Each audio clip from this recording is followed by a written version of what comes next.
Good morning, Chairman. We're now live. Good morning, everyone, and welcome to our Audit Committee today on the 25th of September 2023. It's a lovely day today, which makes us all feel better, I'm sure. So very good to see you all, both members and officers. Thank you. So if we could just go through the agenda now. So we had item 1, which is apologies for absence. Thank you. Thank you, Chairman. We have apologies from Councillor King. Thank you. Item 2, declaration of members' interest. Do we have any members wishing to declare? No, not. Thank you.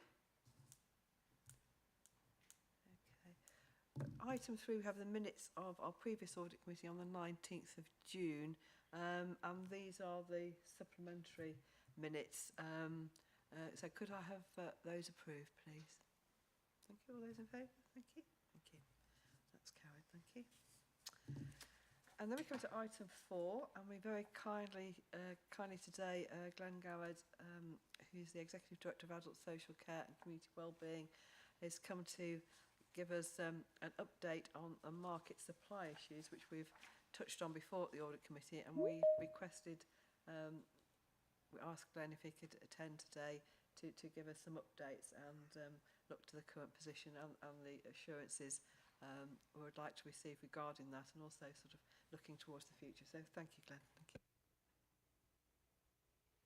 Thank you, Chair. So yes, thank you for the invitation.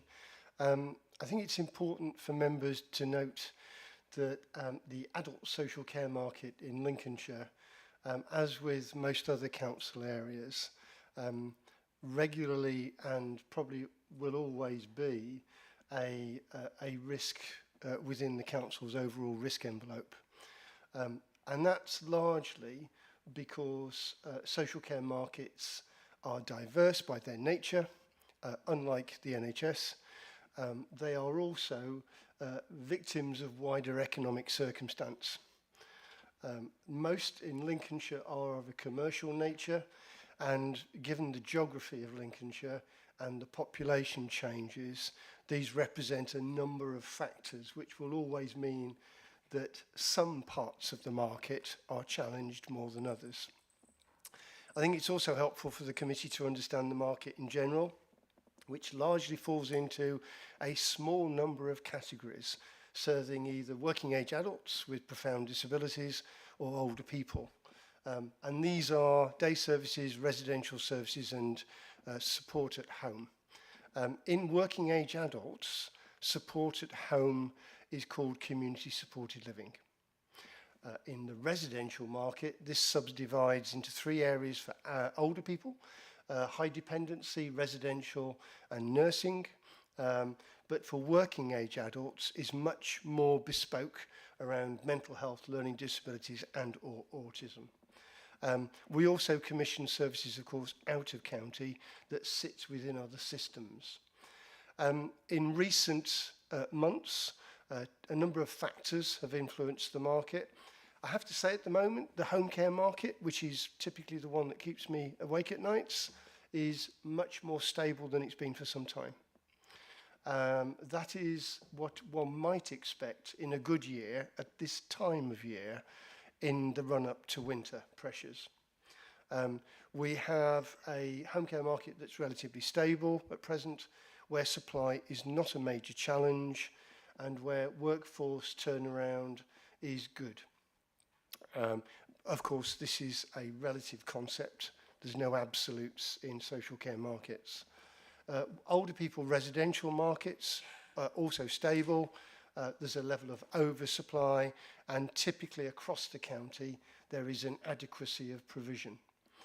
Nursing homes are slightly different because partly they're funded by the NHS through funded nursing care, which is kind of like a top-up to cover the nursing costs in what is effectively a residential establishment. Typically, the south of the county is harder to source provision, but at the moment is relatively stable. The main areas of challenge for us at the moment in Lincolnshire is community supported living, with particular regard to the number of agency staff. that community supported living providers have recruited, and mental health residential care, which is a particular pinch point at the moment. Happy to take questions, Chair, but I hope that was helpful. Thank you very much, Glenn. I'm sure we have some questions from members, so I will pass over first. And first it's to Andrew Middleton. Thank you. Thank you, Chair, and thanks, Glenn. You'd expect me to say something. I was one of those who was signed the invitation to you. You set the scene appropriately. It'll always be a challenge. It'll always be a risk. And it would appear from your report, which is very helpful and detailed, that whilst it'll never be off the worry list, we are making as decent a fist of the multiple challenges as any other area. So far so good, and let's hope you've left the secret in the safe for your successor on how you're doing that. But if I can push you a little further, we're in this world of integrated care systems, and one of the persisting challenges for the acute sector, the most expensive part of the system, if you combine care and NHS together, is block beds, which has blockages back on procedures, etc., etc. And yet, your figure confirms my experience as a lay member of CQC inspection teams of care homes, that there's about 15 to 20% capacity in care sector. Now, it may be they can't staff up to 100%, and it may be that the deregistration of nursing homes is a problem. But given that you're in the dying declaration period of your career, when you can speak truth to power without constraint, surely this is a challenge that the system could put its mind to and sort, because why leave people deconditioning further and further every day in a hospital setting when they could be, with the right redirection of resource support and possibly the extra resource to pay better rates in nursing homes, could enable the flow to be speeded up. So I'd welcome your views on that challenge. Thank you, Chair. A robust question with many answers, I'm afraid, so I'll turn to you to tell me when I've spoken for too long. But this is multifactorial. It's not amenable to a simple answer, which is, again, I think, typical of the world in which public health and social care operate. So the first thing to mention, I think, is funding. The NHS in Lincolnshire has a severe financial constraint applied to it, which is not unknown in Lincolnshire. NHS Lincolnshire has been under financial pressure for some time, and it has a plan to recover its position financially. Government funding is also a factor. Members will be familiar with the narrative around winter pressures. There was a Secretary of State a few years ago that said that will cease, and we will only provide funding on a long-term planned basis. That hasn't come to pass, and it certainly won't for the next 2 years. It wasn't that long ago that the government announced 2 years of effectively winter funding for this winter and next year on the back of last year's winter experience, which of course ministers became particularly exercised about. We had an allocation, fortunately for the first time early in the financial year, which allowed both health and ourselves to plan for the winter, of 7.9 million, and that will be followed by another tranche next year for winter 24-25 of 5.1 million, which is essentially winter pressures money. Now that allows us to boost capacity where we can and find common purpose around services and service capacity and access. But of course, it takes a lot of effort to do that, and it applies for 5 months of the year, and then there's a cliff edge. So on the 31st of March, that 7.9 million will go. And the consequence of that is that the planners, myself included, look to things and schemes that don't create a long-term funding legacy because we couldn't live with it as a system. That's always a challenge. What can you do to boost capacity and then turn it off on the 31st of March? And I'm not the only one to talk about winter pressures being a 365-day-a-year experience. At the moment, our hospital colleagues have real pressures. They've gone to Opal 4 as a result of doctor strikes. That is the current pinch point in the acute sector at present, not just consultant grades, but also junior doctors as well. And the number of clinical colleagues who have gone out on strike is a very high proportion. That is having a direct effect on hospital systems and flow.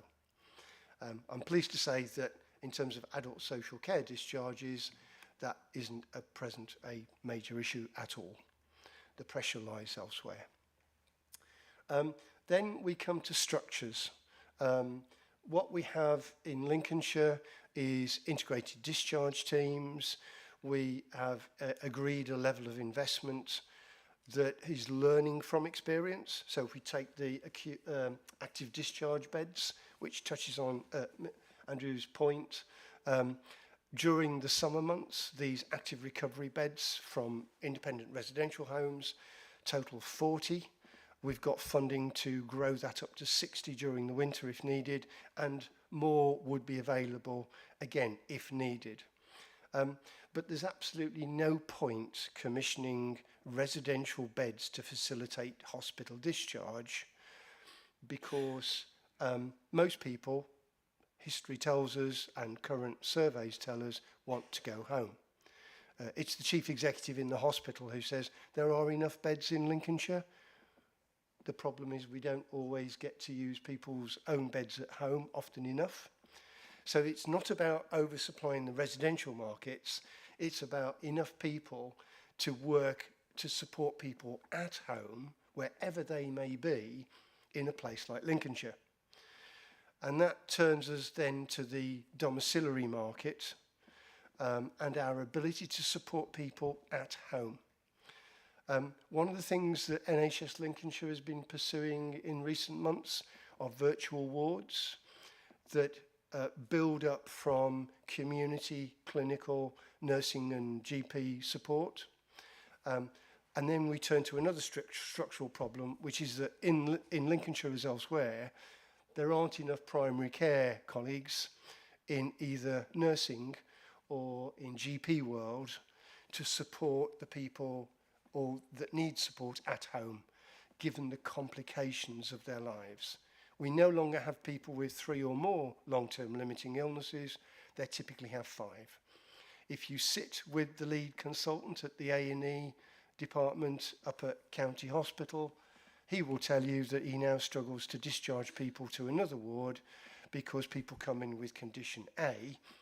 They fix condition A, but by the time a few days have lapsed, conditions B, C, D and E have, as it were, flared up. He's now treating those conditions and he never truly gets to fix people because they don't come in as in simple need. So there's a structural issue with population and how services are configured. Benchmarking, we do well by comparison with other systems in the country. And we come back to a structural reason for that.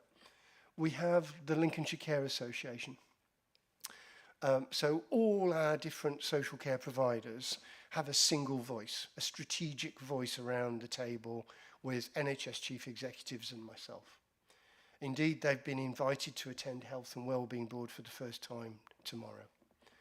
So we have a voice of social care providers in Lincolnshire that is not true elsewhere across the country, and in fact is still the minority case. It gives us not only a strategic relationship with the market, it also means that we can break that down into subdivisions and have regular and ongoing dialogue. The market speaks to us on a weekly basis, so we're very much in touch with how the market is experiencing the world. The other point to bear in mind is, of course, that residential provision has been around since the 1950s in adult social care. New populations, new generations want different things, which is why the council, as an upper tier authority, is investing substantially in alternative forms of housing. De Wint Court was the first partnership. We're currently building extra care at Welton. There are other schemes in the pipeline and specialist accommodation coming forward for working age adults. That is what people increasingly want. They don't want to live in residential settings. They now want more choice.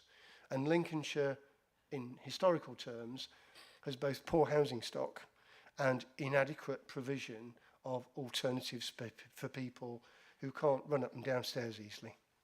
Thank you, Chair.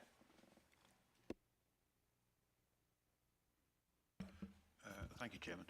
Glenn, you answered the question I was going to raise to a certain extent, because I was going to talk about benchmarking, because it did seem as though in Lincolnshire we were perhaps better off than other places in the country, and it certainly seems that we're probably one of the far better ones in the country.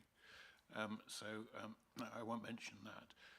But it does strike me that primary care could have a great impact on the various issues if we could get GPs to come outside the surgery and actually look at people who are ill. I know from experience when my wife had a hip replacement because she fell and fractured her thigh. That whilst we did see an awful lot of people in the hospital, and we did see quite a few people in terms of looking after, in terms of home care, the GP didn't really take any interest whatsoever until she, went back to the surgery for something else and did say, "How are you getting on?"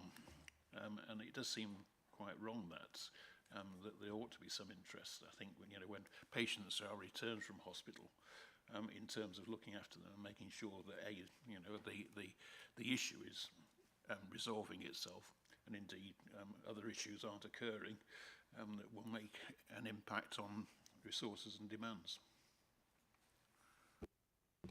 Thank you, Chair.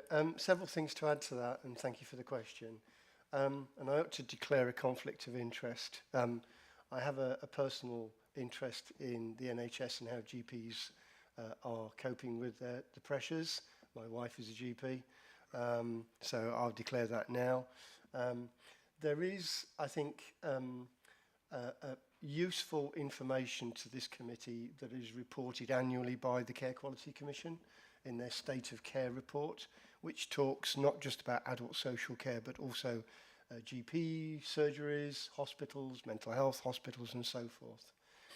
Over the years, as someone of an interest in this field, their report talks repeatedly about undersupply of district nursing, primary care clinicians, at typically the expense of the acute sector. The solutions to the acute world lie in the community. I'm not the first person to say that. I won't be the last. And the other thing to bear in mind, and thank you for the nudge, both of you, is that I'm very keen that my successor inherits a stable budget, as I'm sure Andrew will be, for other purposes. And that's because it means that we can commit to independent market providers in a way that councils who are struggling financially can't. So we can commit to 3 to 5 year funding arrangements. We can commit to blocking out funding for providers based on cost and volume contracts, which many of my colleagues can't. That isn't just down to one thing, but it's a very special place to be. And members are probably very aware of what's happening in government and local government around the country and some of the scares that are happening elsewhere. So funding security, notwithstanding government tendency in recent years to allocate grants within year for particular purposes, I don't think that's going to change this side of the national election. So it is here for a little while longer. I suppose the other thing to bear in mind is that NHS is restructuring in Lincolnshire. there will be, as I understand it, a group chief executive for both the community health services, which includes community hospitals, and acute trust. That presents an opportunity because Lincolnshire has retained most of its community hospitals, and they are typically strategically located around the county. If you go to Northumbria, you will find an acute trust that has a very limited length of stay because its new build community hospitals are where people move to. So if you like, this artificial divide between community and hospital is severed because it's more graduated in Northumberland. That seems to be working as a better model to cope with the pressures that we all face. But if the community NHS provision is going to struggle with demand in the future, it will always displace to the acute side. That presents pressures on the acute side that are better managed in the community, in GP surgeries and with district nurses. So things like stronger outreach to residential homes and nursing homes by GP surgeries. My wife goes onto Skype on a fairly regular basis and is able to monitor the health and care of people in residential homes far more productively than if she was, as it were, being taken in a GP car to those homes for every person who needed a GP to visit. So the NHS is becoming more efficient in that respect. The advent of virtual wards provides oversight to people in their own homes by bringing together health and social care. And I think the other thing to bear in mind, and I am an optimist by nature, is that the skill base between health and care is being blurred so that we now have social care practitioners undertaking simple nursing tasks, overseen and supervised by clinicians. There are 21,000 care workers out there, and there are far more social care beds than the NHS could possibly dream of. So why wouldn't you bring them together, appropriately supervised, appropriately trained, and see the whole? And if I was to leave members with one abiding thought, it would be think system, not service in the future. Lincolnshire's got enough beds. Lincolnshire's got enough staff, but they're poorly organised and don't always work to common purpose. Thank you, Chair. Thank you, Glenn. That's absolutely intriguing. On the tenterhooks listening to what you had to say. Peter, please. Thank you. Yeah, thank you, Chair. I just want a question on capacity, really. 8,000 odd beds, and you've got something like a 15% vacant capacity there. It sounds a lot, but on a 30-bed unit, it's only a few beds. Do you see a point where that capacity is going to be a problem to the county? Because I don't see too many people putting money behind new residential homes for the obvious reasons. So do you see in the future there'll be an issue? Thank you, Chair. Actually, the market is growing. So both residential and nursing, we found that the market is actually growing in size. It's a slightly over. In the last 12 years, the residential and wider social care market in Lincolnshire has been typified by small to medium enterprises who have a very strong relationship with the county council. And that has meant that we've been able to work with provider colleagues very closely and, as it were, respond when they're under particular pressure in a particular area, whether that's geographic or by specialty. What we're beginning to see, and one of my concerns for the future here, is that bigger providers are coming into the market who are not, as it were, don't have sunk capital.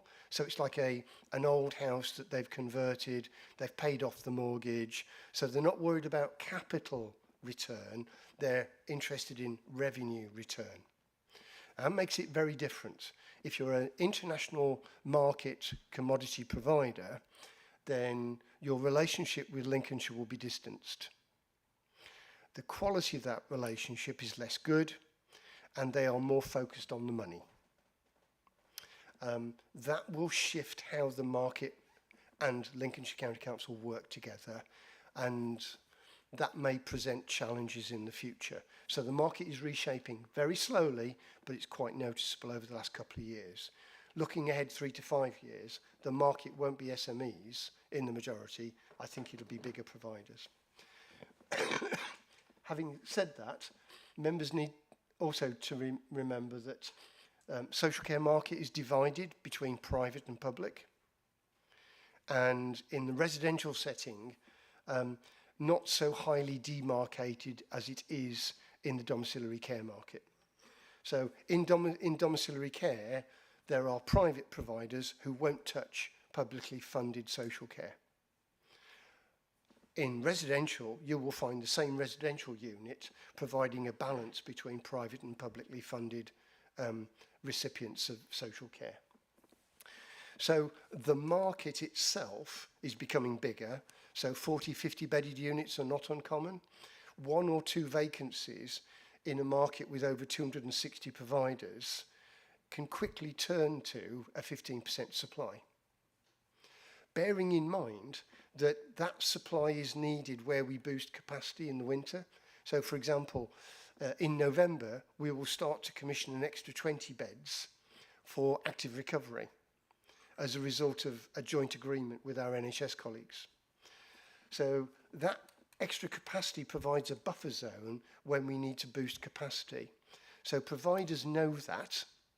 So some level of oversupply is always good. The question is whether it's reasonably well distributed across the county.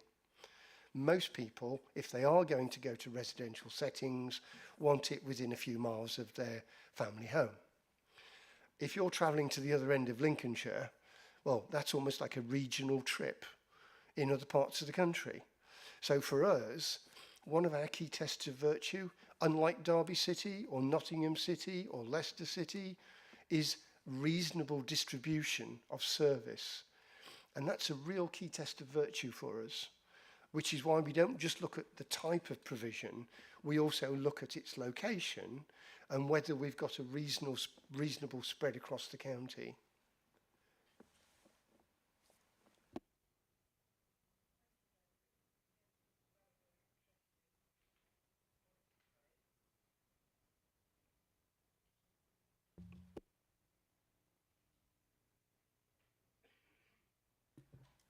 Okay, thank you. Sorry, I'm technically incompetent. I can't even press the button and make the microphone work properly.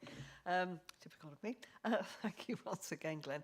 I've got quite a few questions myself, but other members, have anybody got any further questions for Glenn on the floor? Thank you, Glenn.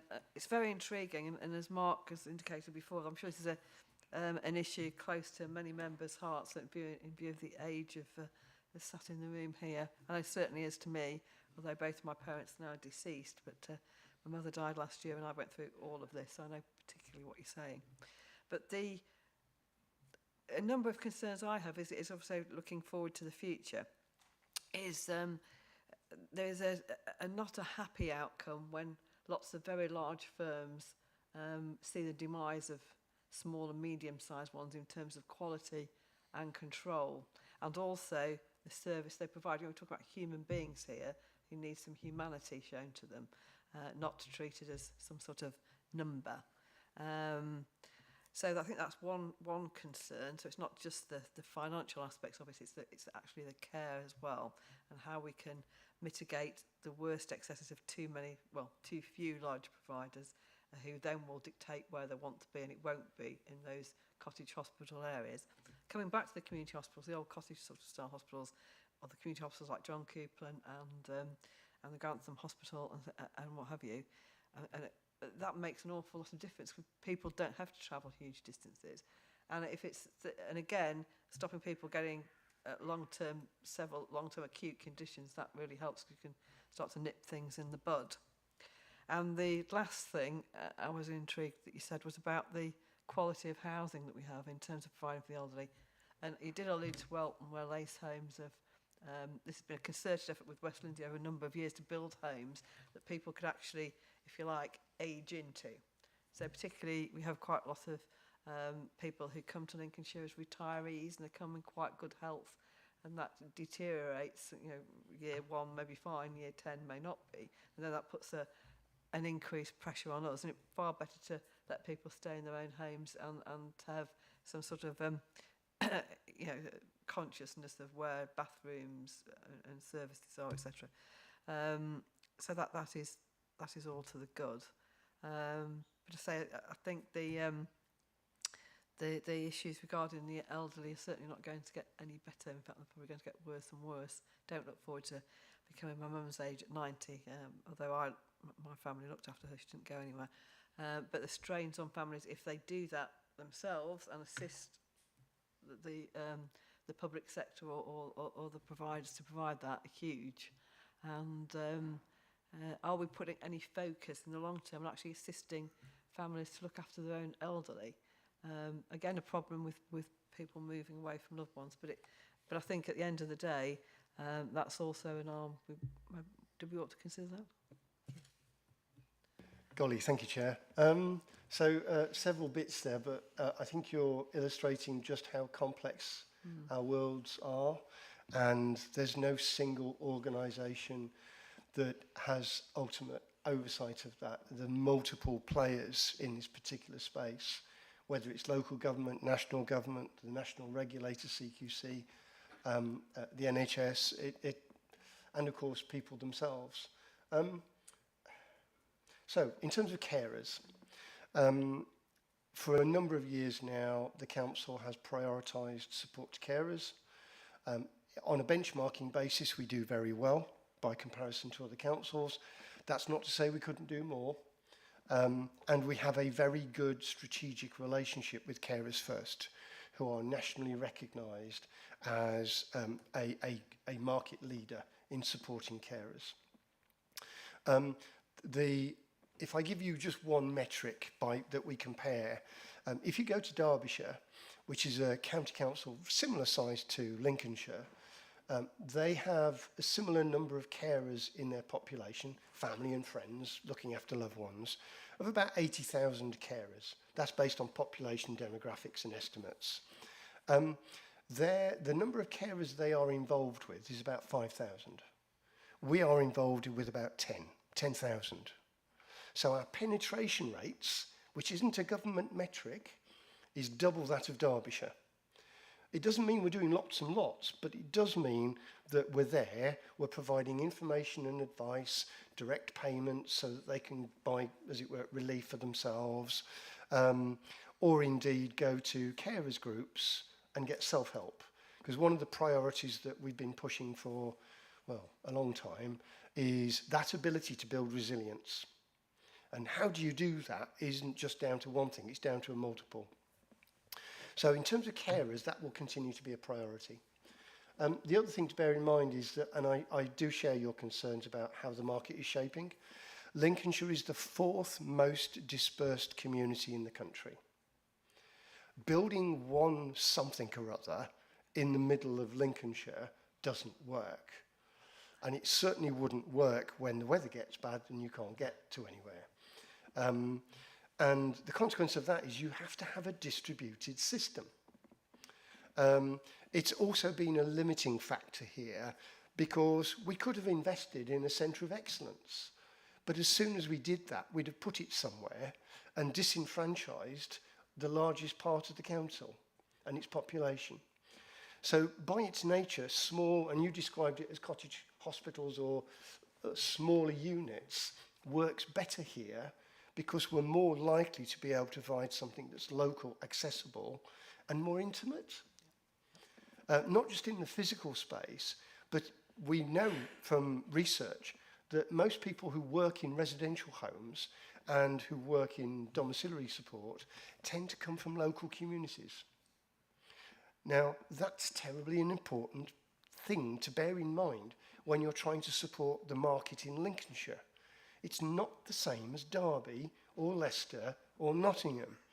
And I'm not the only colleague who's been arguing with ministers over the years to say, you can't have a blueprint that suits everybody in the same way. We're not the same across the country. Lincolnshire is an increasingly minority sport in terms of highly distributed communities across a very large geographic landscape where transportation is a key feature of our ability to support people. And of course, it only takes a little bit of change on petrol prices to make a vast difference in Lincolnshire, which wouldn't really resonate in some of our urban environments. But to me, 10p on a price of diesel or petrol or whatever is a big budget impact on domiciliary care and community supported living. Thank you, Chair. Oh, sorry, Glenn, 'cause I didn't switch my microphone off properly. I'm intrigued to hear your last comment.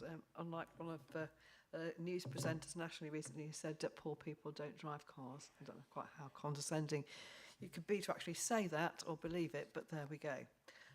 Poor people do drive cars, and sometimes that's the only, in a rural county like ours, that's a very important asset to have, and the cost of running them can be absolutely extortionate, but they can make a huge difference to your life.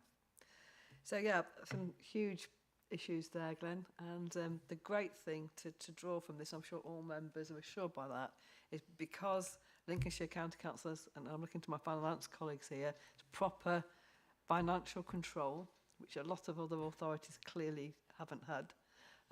We can support our communities as we should, and so it's working all those departments together to provide those services that clearly are very, very important to a community. So we need secure finances, we need a diverse economy, and we need to be ultimately, of course, cognizant of the people who are actually the elderly and the people who are disabled, etc., autistic, who use these services and who rely a great deal on us. So thank you very much. I'm sure members are assured from Glenn's comments that we will continue to have a great adult social care sector in Lincolnshire in the future. And I'd like to take this opportunity to thank Glenn for all his wonderful work with adult social care since he's been with us. I hate to have to ask this, Glenn, because I should know, but when do you actually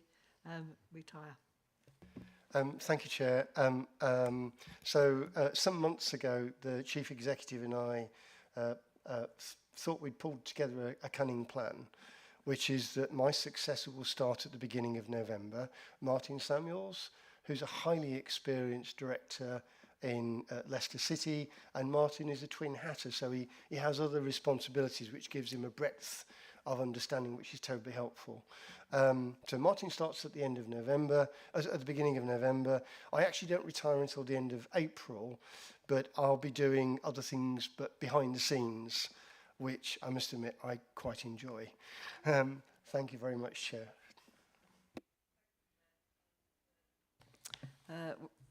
Obviously, we've got some time before from now to April, but I'd just like to reiterate that I'm sure the committee would like to pass on a great thanks to you, and we'll have opportunity to do that again, no doubt, but thank you.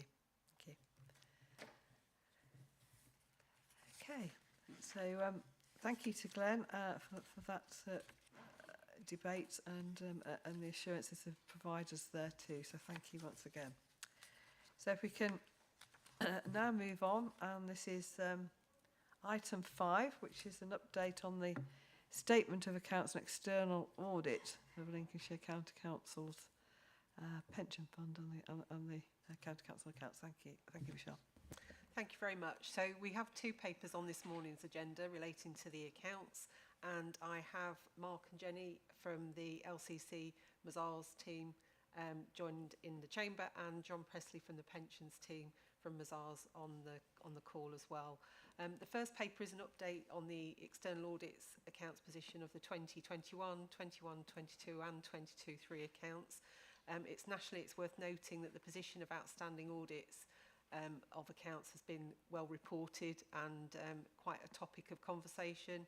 And DLUC have now set some final deadlines for audit firms to complete all outstanding accounts for the period 2017 to 2023, to kind of draw a line under the position, I think.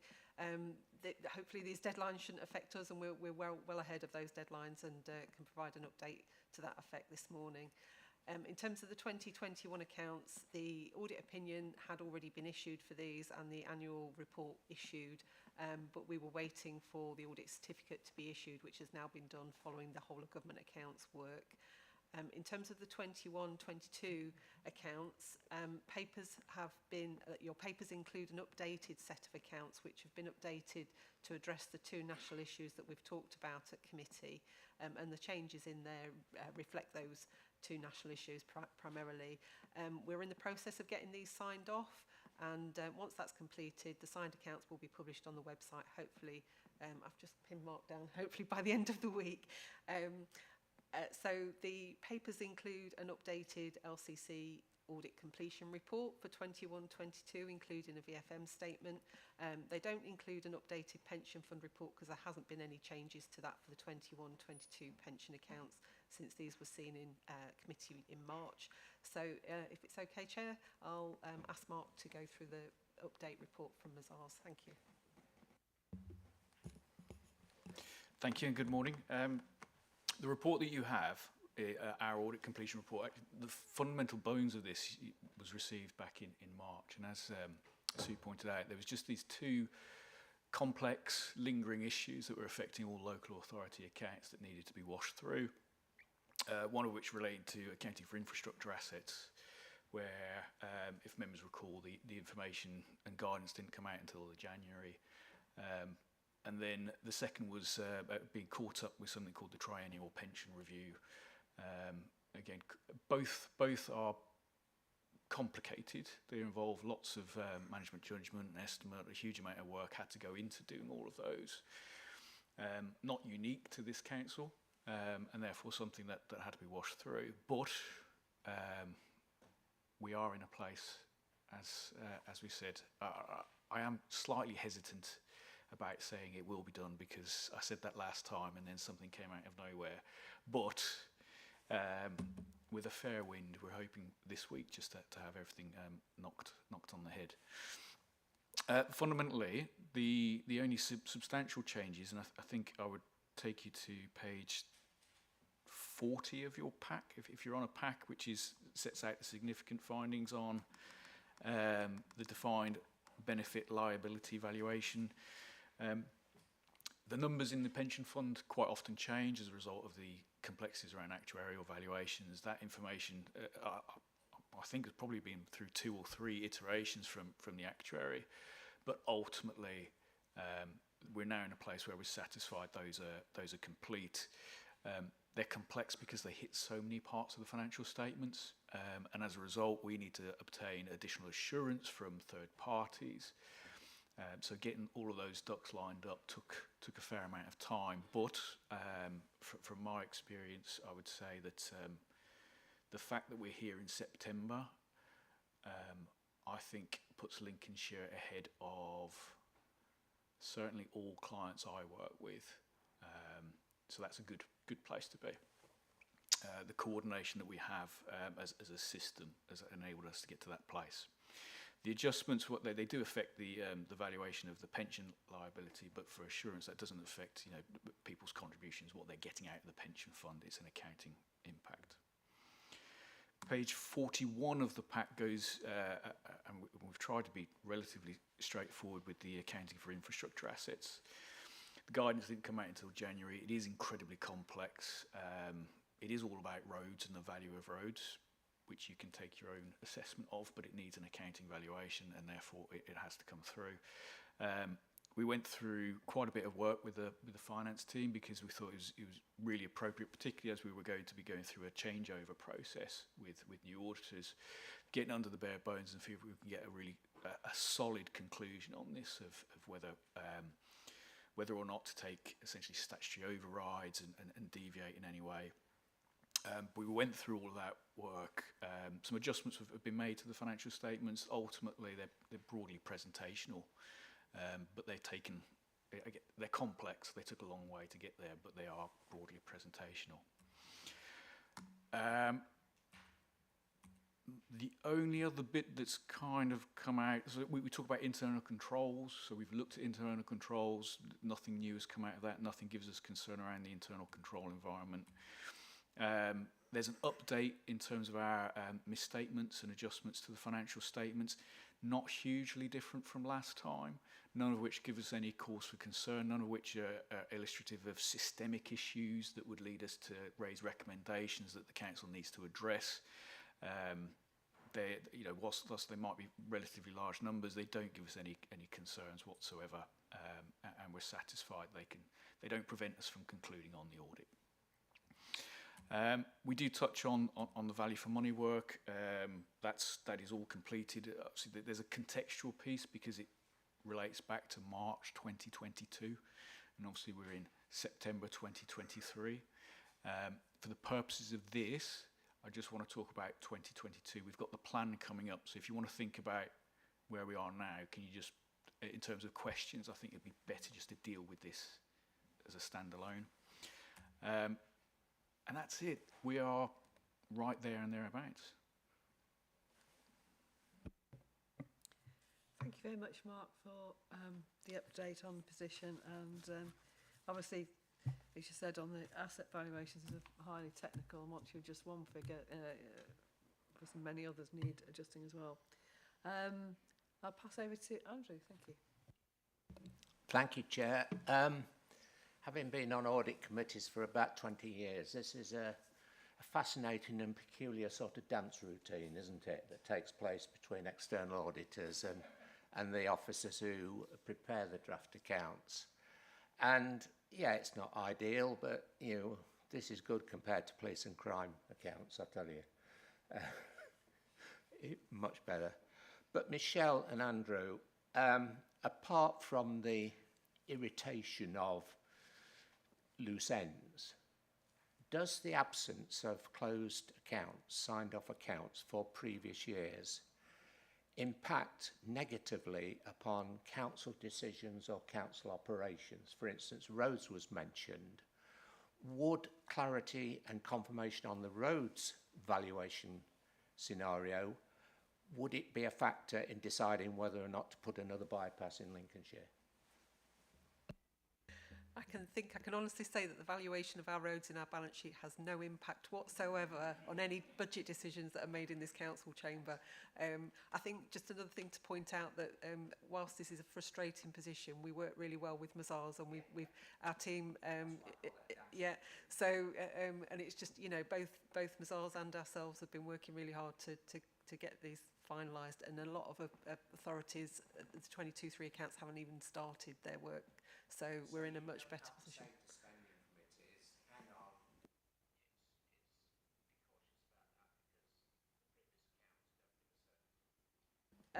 No, I think the two issues that have been raised are very much technical issues, and they're about complying with a code of accounting practice, which is very different to how we monitor our budgets in the year and set our budgets, and we do an awful lot of monitoring of our spend and can report back quite regularly to executive and overview and scrutiny committee around where we are with our capital and revenue spend, and they are the elements that impact on the decisions that are made for future budget setting. I think the value for money statement's important because that looks at how we run the council and our resilience, which is clearly important when you're setting future budgets, but I don't think that work's ever been impacted in terms of timescale, and Mark can maybe comment on that. But the value for money element is really the element that you'd look to about the financial resilience of the council. Michelle. Adam, thank you. Yes, thank you, Chairman. I'm going to come back to the when we expect these audit opinions to be issued. I mean, you said with a fair wind, Mark. That is a bit concerning from our side because obviously we'd like more assurance that we will get it completed this week. And also my second question relates to the 22-23, where it says at this stage the final sign-off is expected to be at the end of December 23. Are we likely to hit that date? Is my question. Thank you. So for 21-22, I've asked the council to have all of their signed pieces of paper together for me for this Friday. That's what I need to do that. It really is just down to logisticals. I've got 5 audit committees this week, and that takes up quite a lot of time.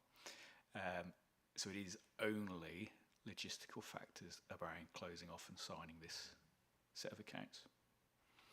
For 22-23,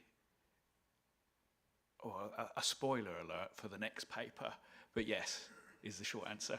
It is, yeah, it does. So 22-23, yes. Thank you, Adam. Thank you, Mark.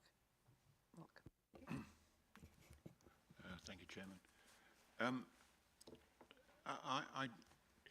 I'm very comforted in terms of what I've heard so far, in terms of, the report and what it says. Although I do accept, the comment that's been made by Councillor Stokes. It would be good, irrespective of all the difficulties that we experience in doing so. It will be very good to get the report, the accounts signed off, so that we can actually move forward. Although it is comforting as well to know that the fact that they isn't noticeably affecting our decision making, which I think is quite important. It was well worth raising that issue. The issue I've got is to do with the content of the accounts and the guidance that we operate under. And I just wondered if Birmingham presumably operate in the same sort of way as well. And I do wonder why the accounts and looking back historically over 2 or 3 years doesn't provide warnings, or doesn't apparently provide warnings to some local authorities that there may well be issues facing them that should appear on the risk register, and perhaps should alleviate the difficulties that might otherwise be experienced if they were to be acted upon, and not get into the situation that we've actually got. Or were their accounts equally good, and were Birmingham councillors making equally good comments to their officers about, yes, thank you very much, it does look as though we're doing all right at the moment. I can't comment specifically about Birmingham, and I think, but I think some of the key indicators that the auditors would have seen that are concerns and would lead to concerns are things like level of reserves, accounting, like the Birmingham specific issue around the equal pay. So I don't doubt their auditors were probably raising concerns, and the government's obviously making some steps at the moment to try and formalise and improve the process to help that work better, I think, and that those concerns be heard. So I mentioned at the last committee about Michael Gove issuing a consultation around best value, and that's about some of these steps that can be taken to get early warnings, I think, on some of these issues. But Mark might want to comment about where the auditors were in the Birmingham scenario. No, I wouldn't, really. And rightly so, that's not for us to comment on. What I will say is that if you think about yourselves as a council, ultimately as external auditors, we're kind of like the third layer that sits around this. The first layer is around the members and officers relationship, the strategic planning and the processes, the role of this audit committee in obtaining the right levels of assurances in your risk register and ensuring that is up to date. Our work as your external auditors, flowing from the financial statements. Yes, the financial statements, we're dealing with a 22 year end, but we had reported, I think possibly in November of last year, and an update in March. And the issues that were residual were these financial reporting matters that wouldn't have affected the underlying sustainability of the organisation nor its decision making. So that should have that gives the council some level of assurance. Whilst it doesn't close the accounts, it gives some assurance around that. Equally, our responsibilities around the value for money arrangements, again, we reported those. We keep those live, always live, even if we're reporting on March 22. We are still thinking about what's going on right now. And if we felt there was a real issue, then we would be raising that through, obviously first to officers discussions around what it actually means, and then through to yourselves. So there's a timing piece around the accounts, but an ongoing piece of audit work that we do. But the primary responsibility sits with you as a council, more than anything. Come back, Chairman, with just a point of clarity. I wasn't suggesting that we did make any significant comments on the situation in Birmingham in detail, although at some stage it might be interesting to actually find out what the situation was, and that there aren't lessons to be learned for us. It was more to do with the fact that, you know, should the accounts over a period of time show that there's an issue coming forward, and risks getting greater and greater, so that councillors at the audit committees are aware of a developing situation, and the fact that we're not in that situation is very, very good from that point of view, and that there isn't anything hidden away that is likely to lead us into that sort of situation. So I mean, I'm not aware of any situation that I can think of that might lead us into that position, but we obviously report into OSMB and exec on a regular basis on our financial position in year. The reports that we provide always have an update on the financial resilience and sustainability of the organisation. We report on any drawdown of reserves, which is a key indicator. And a key indicator would also be not achieving things like where you've set savings targets in year, overspends, particular services, feeling pressures that you're not dealing with in terms of your budget setting. So the fact that we haven't kind of shown any stress in any of those areas over the last few years is you know, kind of testament to where we are as a council in our financial position. I think the fact that this committee is very active at looking at lessons learned and the governance and assurance that we give around the decision making, I think is really helpful. Scrutiny plays a massive role in that as well. We have an active overview scrutiny management board that look, and all of the scrutiny committees look at the budget set to make sure that we've got realistic budgets being set. We ask all of our assistant directors and directors to provide assurance around the robustness of the budgets that are being set. And I think all of that kind of helps. And it certainly helps Mazars to form an opinion around the value for money and resilience of the organisation. So. Thank you. So it's all the consequence of a very well-run council. Just to say, first of all, as a man who spends half his life having to do with accounts and getting this stuff and the logistics and the hair loss of getting to that point, to just get it over the line, please. You have my complete empathy. Just to reiterate a couple of points, when I look at these accounts, as you say, the things that go wrong in Birmingham will have come out in some other areas as well. It wouldn't have been the accounts. You'd have spotted it well before now. The other layers of assurance that build into it, again, quite happy. You see some areas where they use the accounts as masking techniques to cover up things, where they're actually getting away with things because of an extrapolation, etc. And I just don't get that sense with these, which is really, really comfortable.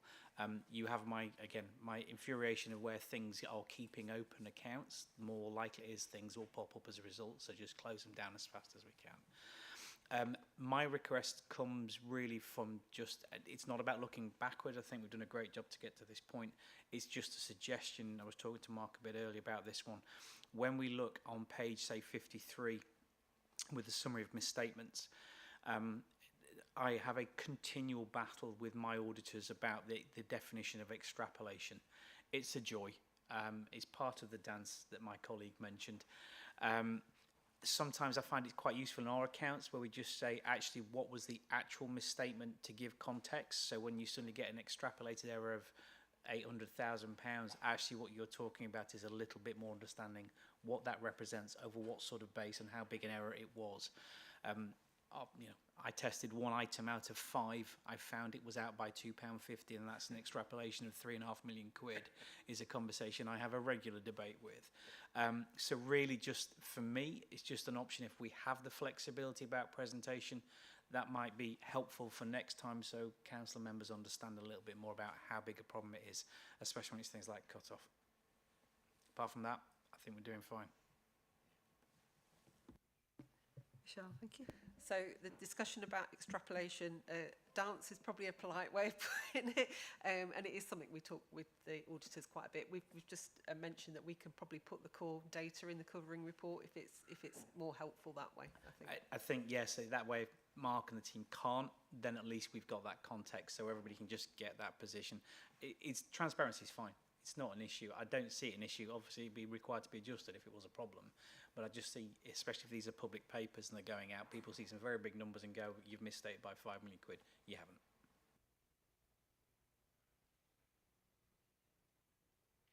Yeah. Any other members to ask a question? If I may, thank you to Mark for presenting the misstatements, summary, and also the significant issues, and discussing the technical nature of those, and for Michelle, detailing the fact that if you remember the public looking at, as I say, these extrapolations, you may be forgiven that they're actual figures, but they're not, of course. These are probabilities, not or likelihoods, or probably not even likelihoods, but they are just a sampling mathematical device, if you will, to give you some sort of indications. But the key of all of this, it comes down to the fact that looking at Claire and her internal audit department, having all those internal controls in place to give us assurances as members that, as Michelle said, we've got the actual management review through the executive, through OSMB, etc., through the budget managers and everything else, and also then we've got our internal audit on top of the finance team looking at the procedures. Then we have external audit again. So there are many levels of checks and scrutiny, and latterly that'll be the members. But it's getting that feel for things as you're going on. And the problem with having poor financial management is when, like in any business, when you get to a stage of poor financial management, the only thing you can see is the poor financial management, and it'll cripple the rest of the organisation because you're firefighting all the time. So those key things that we're considering as an audit committee are those levels of control. So in our case, we're always reviewing those, not complacent, and but we thank our officers and our staff and our external auditors for helping us understand that and getting a good picture of where we are. So thank you to everyone. Members, are we happy with the recommendation? Thank you. All those in favour? Thank you. Thank you. That's carried unanimously. Thank you. Thank you, everyone. Just bear with me a minute. Back to the agenda. So we have then item 6, which is the external audit strategy memoranda. Thank you. So thank you very much. So normally we would bring you the external audit strategy memoranda before we start work auditing the accounts for 22-23. Unfortunately, because the 21-2 position was outstanding, we weren't able to do that. But we have now the strategy from Mazars for both the pension fund and the LCC accounts. So if it's okay, Chair, I'd ask John Presley to come in first just to do the pension fund accounts, and then Mark can follow with the LCC accounts, if that's okay.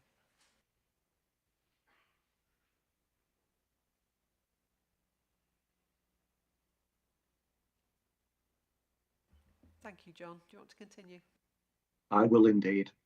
I will largely take the paper as read. It sets out the engagement responsibilities that we have and the work of the audit team that, as Michelle has mentioned, is already underway. With regard to our scope, our approach and the timeline, we're targeting as a significant risk the unquoted level 3 investments in the same way as we have done in previous years as being the key area of risk in terms of the audit. With regard to other matters, we set out our materiality, which is increased in line with the value of the fund. And we also have set out the timeline for the work, which I know is an area of interest to members. And we intend completing, as Mark has outlined, in November, December time by the end of the year. And we set that out in the plan. With regard to our work to date, there is nothing to report to members. The audit is going well. It's always pleasing not to have anything to report when you're an auditor. And before I open up the paper for any questions that members may have, I would just ask Varsha Sharma, who is also attending remotely, to just briefly confirm there is nothing from our work to date that we need to raise to your attention. Varsha? Thank you so much, John. No, we do not have anything further to flag from the work performed so far. Thank you, Varsha. And on that note, can I open up the report for any questions that members may wish to raise? Thank you both. Members, do you have any questions following up from our colleagues from Mazars on the pension fund accounts? No. Mark? No. Perhaps one through the chair, if that's acceptable for everyone. Just looking at the pension valuations going forward, have we got a lot of potential volatility there, or are they relatively stable in terms of the assurances that you're going to give for the year-end account? More stable than they have been in previous years, Chair. In terms of the movement on the fund, there's been an increase of circa £7 million in terms of the value of the investments compared to the figures that are in the draft accounts from our detailed work to date. And we're still only waiting for valuations on 2 investments from Morgan Stanley. And those total value of those investments is a value of £1.7 million. Therefore, I am not envisaging a large overall movement, which should hopefully provide a degree of certainty in terms of the actuarial work that was done on the original valuations. Thank you for that. Mark, do you have any further questions? Not at the moment. Okay, thank you. So thank you both. We have the recommendation on the paper. Do I have... Sorry, do apologise, Michelle. It's okay. If Mark can now present the LCC plan, that would be good. Thank you. Again, I won't dwell too much on this. The framework of the audit strategy is very similar to the previous year. The scope of work is unchanged through the Code of Audit Practice, so continues to be around the delivery of the financial statements opinion, supported by the work around value for money arrangements. Jenny's with me today. Going back to the question earlier, Councillor, around completing by December, because of Jenny, yes, is the short answer. We've made great strides in getting through the work to this point, and we're on track to deliver on that. At this point in time, there have been a few new auditing standards that have come through this year, making some of the process a little bit more tricky, but fundamentally there's been no awful, and I have a horrible feeling I'm going to regret saying this, but nothing that has sideswiped us in the same way as last year, and at this point we're doing well.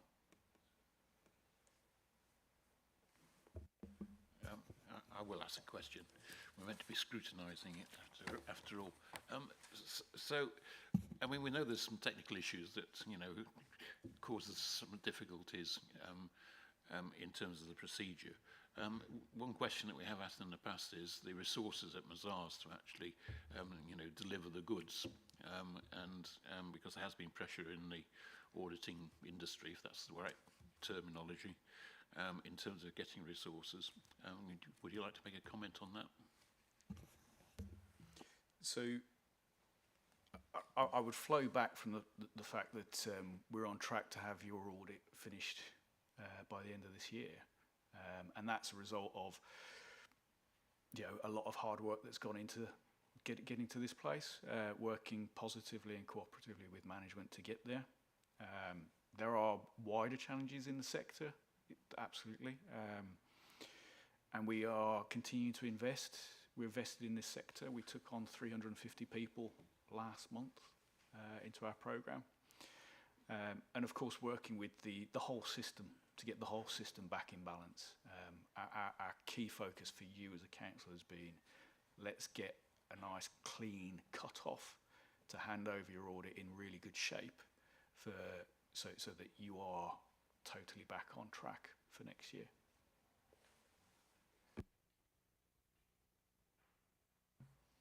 Thank you, Mark. Any further comments, Michelle? Okay. So we have any no further members' questions. So we have the recommendation. Do I have a opposed and second? All those in favour? Thank you. Thank you. Thank you all. We can now move on to item 7, which is the risk management progress report for quarter 2, pages 393 onwards. Thank you. And we pass over to Kevin. Thank you. Lovely. Thank you very much.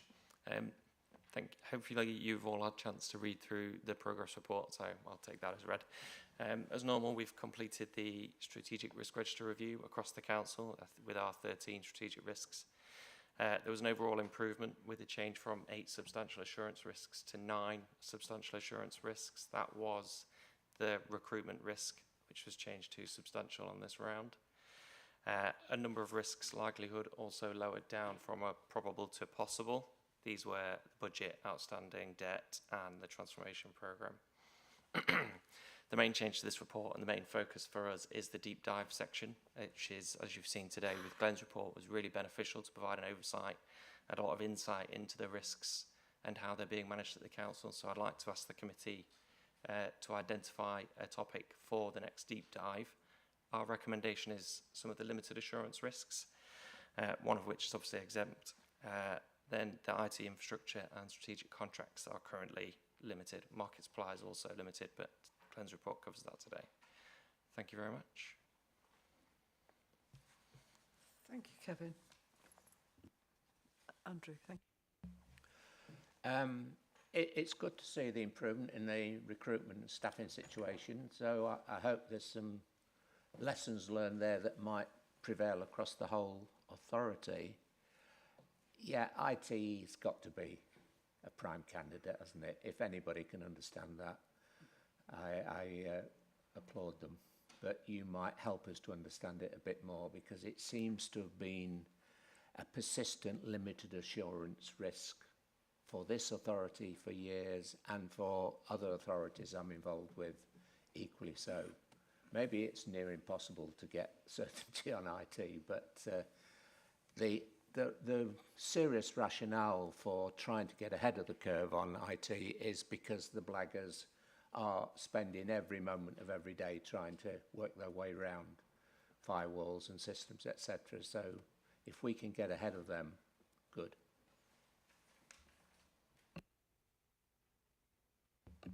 Thank you. Obviously, I'm assuming that may refer slightly to the exempt, but also the IT infrastructure risk. Is it? Thank you.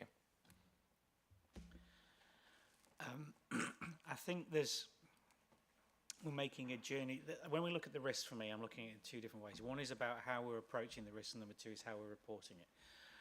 Reporting is improving, and that's great, but that's just the top end of this. It's not actually what we're doing around the risks.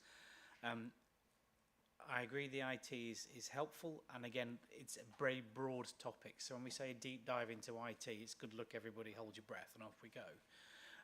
So I think it'd be really interesting to understand how we target that in the right way. My only counsel, spelled in the right way, that I would suggest is around the recruitment and the staffing. Okay, so we've said we've moved on, but if I was to look at the language that we've used to describe this, the risk has changed to substantial assurance, so there's assurance versus stable attrition rate, improved recruitment, and additional work on the retention aspect, okay? When I read that is, we've done some work around retention, I've seen no output on the outcome on that yet, so I don't know if the risk has changed. The stable attrition rate around recruitment, that doesn't mean anything, that's just really a case of we've been lucky at the moment, maybe not a lot of people are moving. How do we know we've tackled the attrition rate? And then with the, for me, it's a case of, great, we're seeing things get less worse. That's not, for me, understanding the assurance about the level of risk that we've got. That's not taking this apart, and that's not having a go. The answer is the explanation doesn't explain why that risk relative to the assurance and the exposure is reducing specifically, because we may be just lucky, and I don't like reduced risk because of luck. So I think the two parts are, I agree IT is the right thing to do. I'd like to understand specifically and why. And the second thing is about that recruitment and staffing, a little bit more explanation as to what we've done and why we know it's working, please. Is that okay? Of course, can. It's okay. Yeah, that's great. Sorry. So just to confirm, it's you'd like a slightly more detailed explanations for the rationale behind assurance statuses. Is that within all risk or reporting? Probably both, but for me specifically, like I say, if we're using this as an example to get better for us, then that whole thing about the recruitment and staffing, it is absolutely key risk. It's one of the fundamental ones really that is pertinent to us as a council. It's that understanding, the so why, so what. Does that make sense? Yeah. Thank you.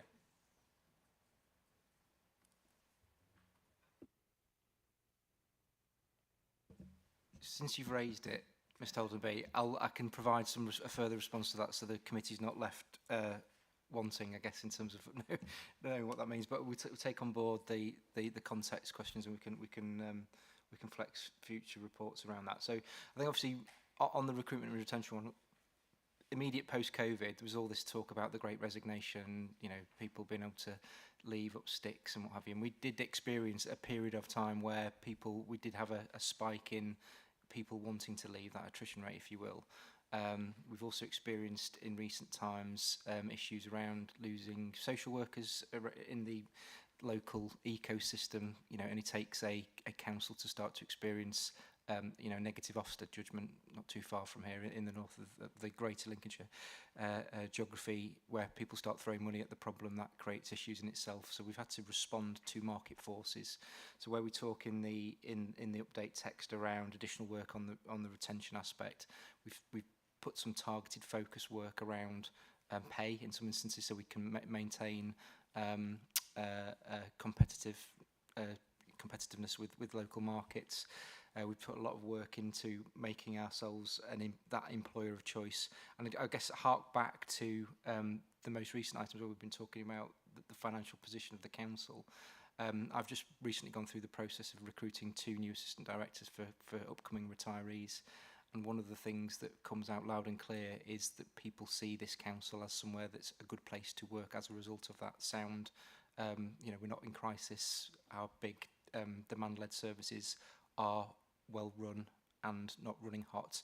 Some of the issues that create those challenges in other councils that are now starting to sort of talk about Section 114 notices and what have you are precisely come from the reasons like that. So I think we put a lot of work in up front around trying to arrest that decline, but the wider view of the council now is starting to play into our hands as well as somewhere that people want to work for.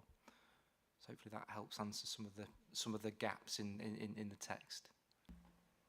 Yes, absolutely. More narrative. That's helpful. I think, like you say, is there is the sustainability. Has the risk gone away? Is the risk increasing? So we might be making good progress in terms of compensating activities, but again, is where that's going and how we're seeing it. And it probably tied into something I probably didn't mention when Glenn was here as well, which is how do we spot it? How do we see the shifts, and how quickly can we react? So all of that is that context, which is that bit which you can't get down in 3 lines on a bullet point. But thank you, Ian. Andrew. Well, it's a follow-up to Andrew, actually. About a year ago, the Chief Exec told us about your flexible attendance employment strategy, and it had only been going a couple of months. But with it having gone a year or so now, and there's a lot of discussion in the general media of certain American banks say, if you're not at your desk every hour of every day, you're sacked. Many jobs on LinkedIn, etc., are advertised as full hybrid or full remote, etc. So, whether it's an audit report or a risk analysis or whatever, given that that's likely to be a feature of the employing employer-employee relationship going forward, do you have a view on how the first year has gone, and does it focus you on where to take the strategy in future? Thanks. So yeah, so it's the smarter working policy that you're referring to, Mr. Middleton. So yeah, we've been live with it now for probably a good part of 18 months but that's predominantly on the campus-based staff. I think it has proven successful. Throughout all of the other measures that we talk about, whether it's the performance measures of the council, our ability to deliver within budget, they are all in good shape still as they were, prior to that move to the hybrid. I think the big thing that we find with hybrid working, it will never be completely hybrid working as a council. We've got customers that we need to serve out in the localities, on site here, but the big benefit we found for the teams that have historically worked in the back office is the ability to bring those teams together to work as teams for specific points of the week, to be able to help develop. Look at bringing aboard new trainees, for example. You couldn't just let them work at home. If I look back to when I trained as an accountant, all of those things that make you who you are as a senior successful leader or a successful manager or a successful accountant, you learn from people that you are around, and we're absolutely crystal clear that we don't want to ever lose the ability to do that. We're currently working through at the moment a broader plan for this site that we work on. Not all buildings have reopened, but we are looking at opening more space to enable us to facilitate more of that team working and boost the benefits that can bring to our teams and our individuals that work for us. So it's a moving feast still, but one that's proving successful.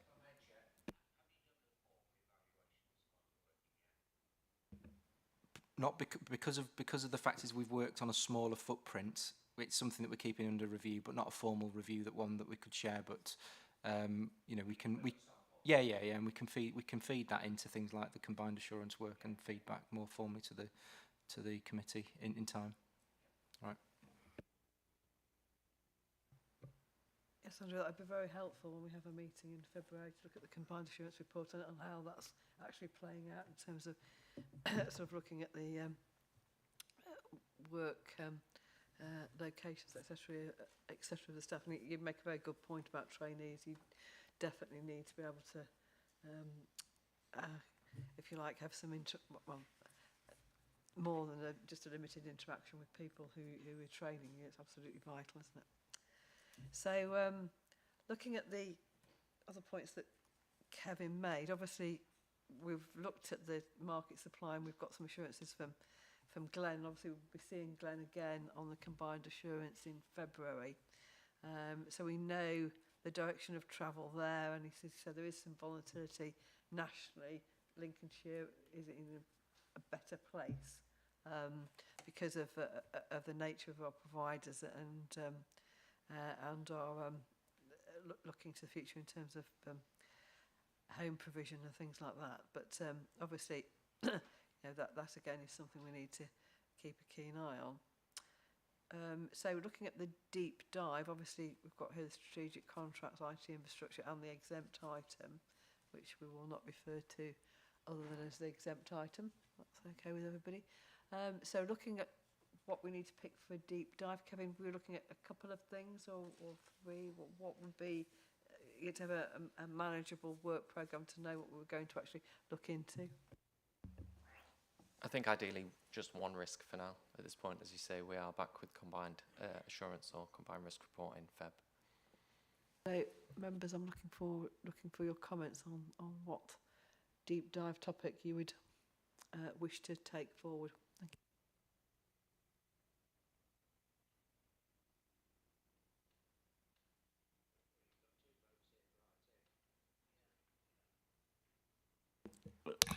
I was going to say, from what I'm hearing, it's on IT, but we want possibly a bit more specific focus on that.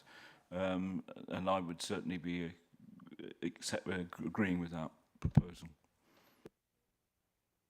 If IT seems to be the order of the day, I suggest maybe I take away an action with Kevin to try and provide a scope for the committee that maybe we can share and then work to possibly just so we make sure that we hit the right notes with you. Presumably it would be risk-based, wouldn't it?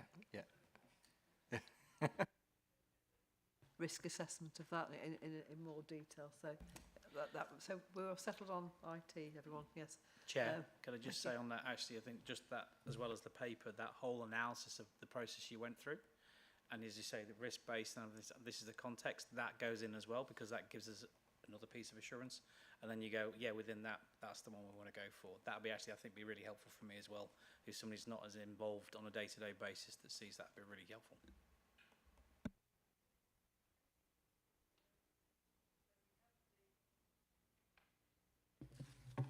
Recommendations. Do I have a proposer and seconder? Thank you. All those in favour? Thank you. And thank you to Kevin and everyone on the production of the report and the responses we've had. So that's wonderful. Thank you. So moving on, we have the annual governance statement, which we've again will be a no surprises report in terms of what we've discussed previously. And so I'll pass over to Claire on this one. Thank you, Chair.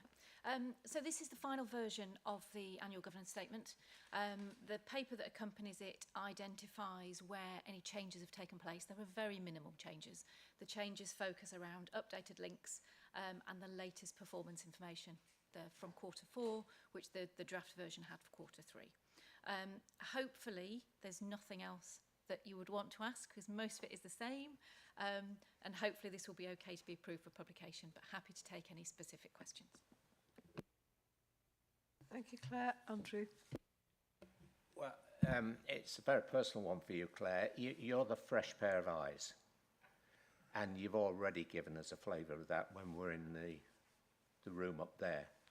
But has there anything emerged through your fresh pair of eyes which says, yes, Lincolnshire is a well-sorted organisation, but maybe they should flavour a bit more this, or this? That's a very personal question. I think coming in with those fresh eyes, it's very interesting to look at the way organisations work, as well as the systems and processes and controls that are in place. I come across a very governance-based, transparent organisation, one where you are free to raise whatever concerns you wish to raise. I think there is a little bit of work to do around some small aspects of governance, making sure that we are linking in better together and that we're making the most of the expertise centrally that we've got, and encouraging all the directorates to engage with within that process. But there's nothing that I'm seeing that would cause me any concern in the slightest. It's a very well arranged, organised and employee cultured organisation. Claire. Thank you, Andrew. Any further questions regarding the AGS for Claire? So it's something we've obviously, Claire's indicated we've looked through before. There should be no surprises in this. This is a state of play. Okay. So do I have a proposer and seconder for the recommendation stated? Thank you. All those in favour? Thank you. Thank you. So we can then move on to the item 9, which is the work programme, and we have touched on various topics following from conversations with Glenn, etc. So we've undertaken a review of the current programme to ensure there is sufficient time in our reporting to present the impact from the work that we're doing. And a big thank you to Tom, because Tom's been very supportive in that review process. The proposed changes which are included within the work programme really result in audit progress reports, counter-forward progress reports being presented twice a year, so that's once every 6 months. They will be larger reports, but they will be more focused in the work that's been delivered within those 6 months between the intervals.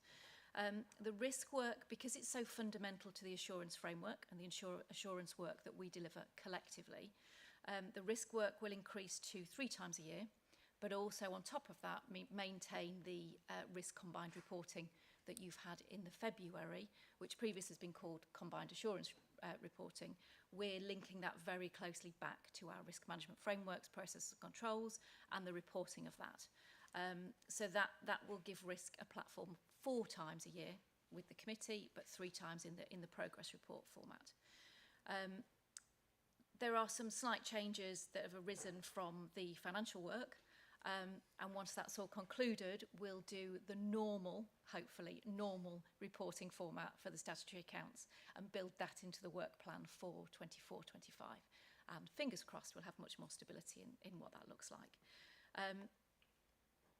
I've got one more thing to mention if anybody wants to ask anything in relation to the work plan before I move on to the extra item.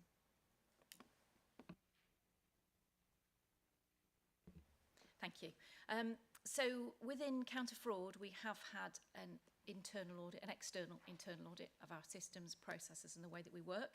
And one of the outcomes and recommendations from that is that we have a champion partner from this committee, somebody who has experience of the oversight of counter fraud work, and somebody to work with myself and the counter fraud team leader in making sure that our risk reporting and our risk processes have impact and add value, because they are such an integral part of the assurance framework of what we do across all the directorates, not just in relation to internal audit.